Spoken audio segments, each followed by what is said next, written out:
Attention, Toro, 2 points, j'ai vu avant toi. Bonjour, je m'appelle Redouane Bougueraba. Bonjour, je m'appelle Caroline Anglade. Bonjour, Farida Ouchani. Et nous repassons notre code. Ouf, j'ai le trac. Avec Roule média. intersection. Non. Danger, cimetière. Passage prioritaire. C'est le personnage de Kamel. Architecte, Kamel. Architecte, oui. Major de sa promo. Major de sa promo. Il est censé amener sa famille en vacances à Los Angeles, mais... Mon personnage avait fait la promesse à son mari qui est décédé de ramener la voiture au pays. Le personnage de Kamel va devoir ramener la voiture au bled et n'aura pas d'autre choix que d'emmener sa famille avec lui.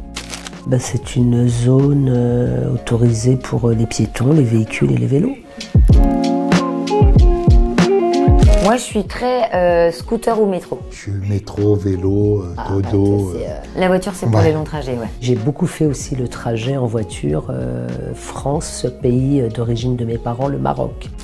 Là, c'est un panneau qui indique une station-service avec possibilité de recharger la batterie de sa voiture électrique. Moi, je conduis une Renault Captur. Pour l'instant thermique, et j'aimerais acquérir plutôt une voiture, comment on dit, hybride. Ouais. L'électrique, c'est pas encore... je préfère à l'ancienne. Moi, c'est une moto, c'est une Harley Davidson. Dès que je monte dessus... Ouais, j'ai la Harley, je monte. Mais j'ai jamais fait de tour, cheveux au vent sur ta Harley. Tu proposes quand? C'est à Londres, c'est ça le problème. Mais moi, je viens à Londres. Tu auras le droit à tes cheveux au vent. Brigitte Bardot, hein. Alors, il faut rouler minimum 2 personnes dans la voiture. C'est pour. C'est ça, au moins 2 personnes. Non, non, non. Ah, le panneau pour dire là, c'est pour récupérer les gens en covoiturage. Redouane Bougueraba, quelle question. Oh là là, c'est gentil. On a déjà encore tellement de choses à dire. Ah non, bah oui, Françoise Sagan. Sandrine Rousseau. Elle va dire oui, l'empreinte écologique, l'empreinte carbone. C'est un personnage politique qui est bien trempé, quoi. Donc je commence à avoir, comme nous tous, un minimum de conscience écologique, mais j'aurais besoin de quelques cours. Dans un périmètre, alors attention, limité donc à 90. Il y a un radar, tu ne dois pas dépasser 90 km/h. Ça, c'est pas toujours évident de respecter les limites. Eh ben, on va à la limite, nous push to the limit. J'adore conduire. Je suis plutôt tranquille. Ouais. J'aime bien prendre mon temps et conduire sur de longues distances. C'est comme entrer en introspection. Donc, je mets des jours pour préparer des playlists qui durent 8, 9, 10 heures. Ouais, je roule toujours la limite. Je me suis fait beaucoup flasher. Après, les gens me reconnaissent. Je peux pas dire non, c'est pas moi, bébé Redouane Bougueraba. Il y a votre gueule comme ça. Stop. Donc, on s'arrête. C'est un truc que j'ai arrêté de faire, mais que je faisais. Tu sais, quand t'es dans l'habitacle, non, tu te cures le nez. Et tu crois qu'il n'y a personne qui te voit. Et tu t'en rends compte quand tu t'arrêtes au feu rouge et que tu vois les autres en train de se curer le nez. Tu dis, vous voulez mon doigt, madame? Et en fait, tout le monde peut te voir. Mais c'est ton chez toi. Hallucinant le nombre de gens que tu vois qui pensent qu'ils sont dans leur chambre. Ça se coiffe, ça se cure, ça. C'est très intime en fait, l'habitacle. Tout le monde pense qu'on les regarde pas, mais en fait... D'où aussi l'envie de tout d'un coup crier, insulter, tu deviens vraiment monstrueux. C'est une autre personne, quoi. C'est facile. Eh bien, toute direction.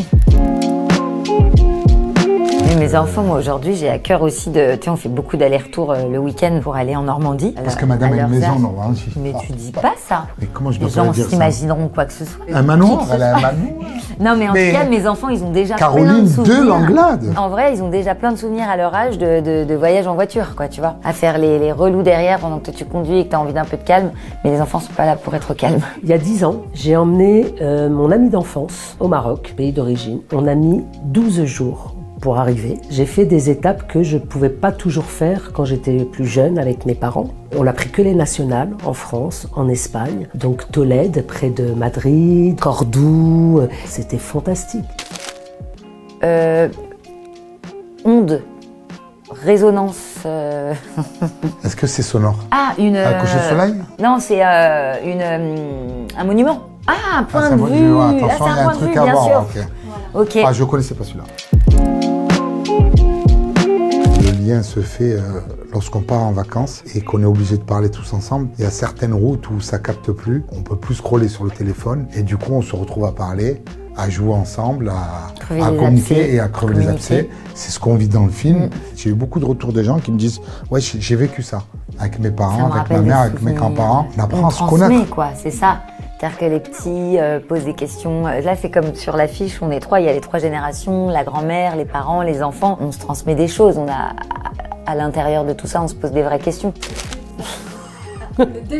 Attention, Toro, 2 points, j'ai vu avant toi. Hein. Non, je l'ai dit. Ah non, j'ai vu avant toi. Je te l'ai laissé. Non, tu m'as pas laissé. Dans ma tête, j'ai fait taureau. Attends, je vais demander à ma mère, tu vas voir que... Le taureau qui est devenu l'emblème de l'Espagne, nous quand on était petits, il y avait marqué des choses dessus, c'était en fait une marque d'alcool, c'était plus vers l'Andalousie d'ailleurs. Moi je connaissais pas Toro. Oui, C'est Farida et Redouane mais qui m'ont raconté ça dans le scénario, moi je ne ça savais parle pas. à tous ceux qui traversaient l'Espagne, Ouais, parce exactement. que c'était une pub espagnole avec les taureaux, mais les jeux...